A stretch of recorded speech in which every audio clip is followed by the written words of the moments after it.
Господин, вы могли бы если у вас есть какая-то по поводу похищения представителя России Валентина Власова?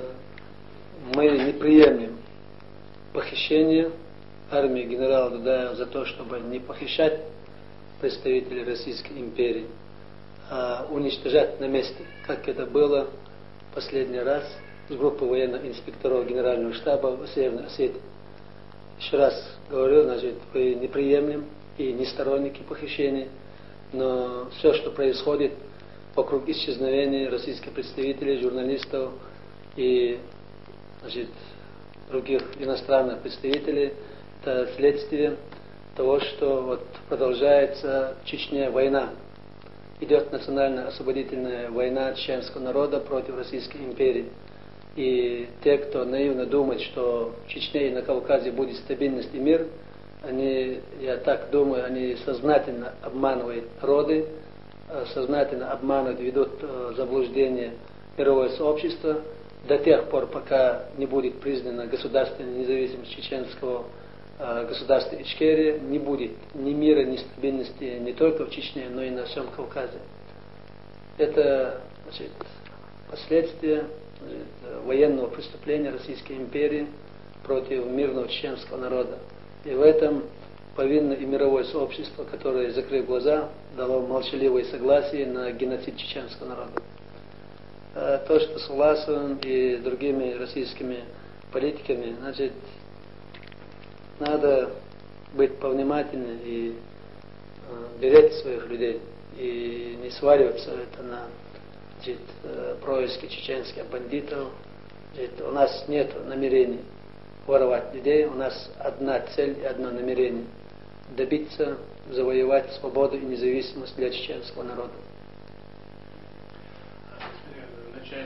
Всевышнего Аллаха, единственное, что я могу сказать, мы можем помочь России, значит, дальнейшее их, значит, уберечь Россию, справились бы здесь для себя, как они называют, чеченской проблемой.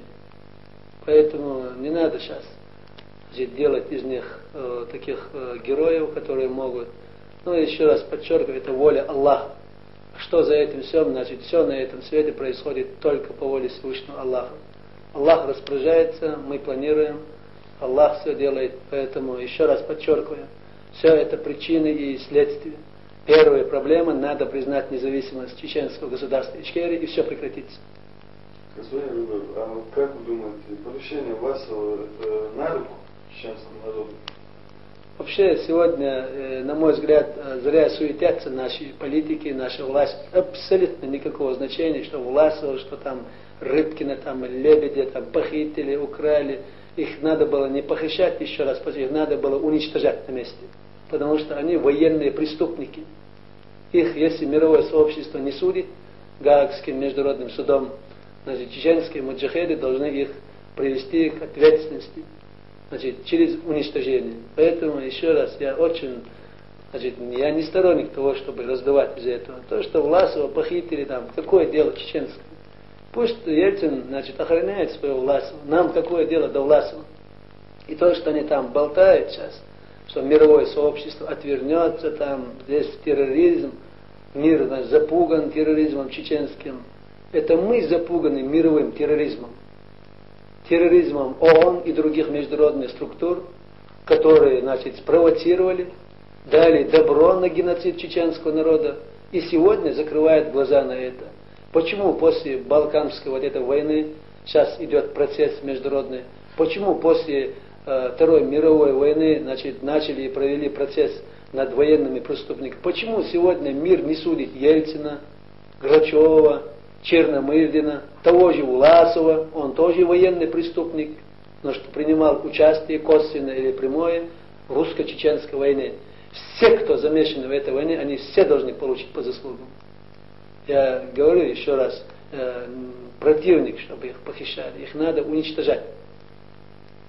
Всех подряд. А вот в дальнейшем вы сможете сама? Значит, нам нужно оружие, чтобы готовиться предстоящей битве с Российской империей.